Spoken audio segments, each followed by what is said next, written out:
هیچ کسی هم ترس نداریم.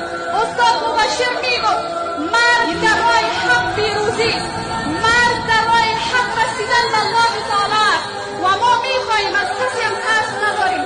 اگر شهادت نصیبمان شود، یک مسلمان دیگه خواستار چی است؟ نحمده و نصلی علی رسوله الکریم. اما بعد، فاعوذ بالله من الشیطان الرجیم. بسم الله الرحمن الرحیم.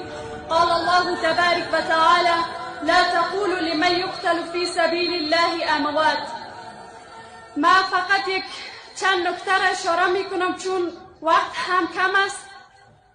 درباره استاد شهید مسلمیان، ما برای تعداد کسانی که فکر میکنند با از بین بردن علما میتونند که صدای حق را خاموش بسازند و میتونند که اسلام را نابود بسازند، بر گوش ما میرسند.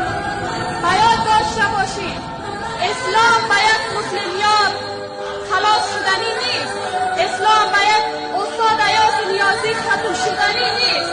اسلام با از بین رفتن استاد عاطف ختم شدنی نیست. دین اسلام دین برحق است. اگر تو بخوای یا نخوای دین جاودان است. به این فکر باشید استادای عزیز ما هر کدامشان شاگردای مبارز دعوتگر تربیه کردن. من خودم یک دختر هستم ولیکن هرگز به این فکر نیستم که من یک دختر هستم و در گوشه خانه بشینم. نه، من به الله قسم یاد کردم. تکبیر! تکبیر! تکبیر!